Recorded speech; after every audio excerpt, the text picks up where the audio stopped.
দর্শক, কয়েকদিনের টানা বৃষ্টি ও ভারত থেকে নেমে আসা উজানের ঢলে গোমতী নদীর পানি বেরিয়ে চলছে। গোমতী নদীর দুই তীরের যে বসবাসরত বাসিন্দারা রয়েছেন তারা আসলে আতঙ্কে বিরাজ করছেন। পানি বৃদ্ধির সাথে সাথে আসলে চরাঞ্চলে যে কৃষি ক্ষেতগুলো রয়েছে আসলে তারা ব্যাপক আসলে কৃষি ক্ষেতের ক্ষয়ক্ষতি হয়েছে। কৃষি বিভাগ বলছেন গোমতী নদীর পানি বিপদসীমা অতিক্রম না করলেও এর মধ্যে চরের প্রায় 6 হেক্টর ফসলি জমি ডুবে গেছে। আরও পানি বৃদ্ধির সংখ্যায় চরের উঁচু অংশের অপরিক্ষ ফসলগুলো তুলেছেন চাষিরা।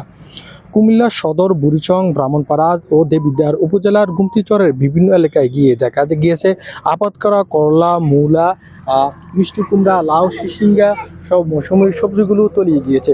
শেষ আমরা আল্লাহ তুই রহমত করিস, রহমত করিস আল্লাহ। এবার ইন্ডিয়ার পানি আমাকে শেষ করছে আল্লাহ। এবার আমরা লস, এবার আল্লাহ, এবার আমরা লস।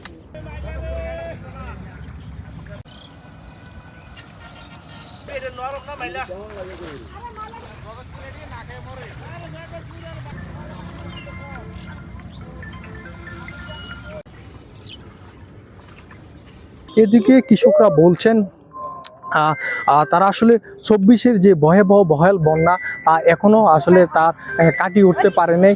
যদি আসলে নতুন করে যদি বন্যা শুরু হয় তাহলে তারা বড় ধরনের লোকসানে পড়বেন, এমনটাই আসলে তারা মনে করছেন। এদিকে আবহাওয়ার তথ্য মতে আগামী আরও কয়েকদিনে বৈরী আবহাওয়া বা মাঝারি থেকে হালকা ধরনের বৃষ্টিপাত হওয়ার সম্ভাবনা রয়েছে।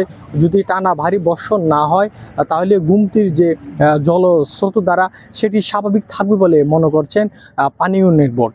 গুমতি নদীর পাড় থেকে সালাম বাপি, আজকের পত্রিকা ডিজিটাল, কুমিল্লা।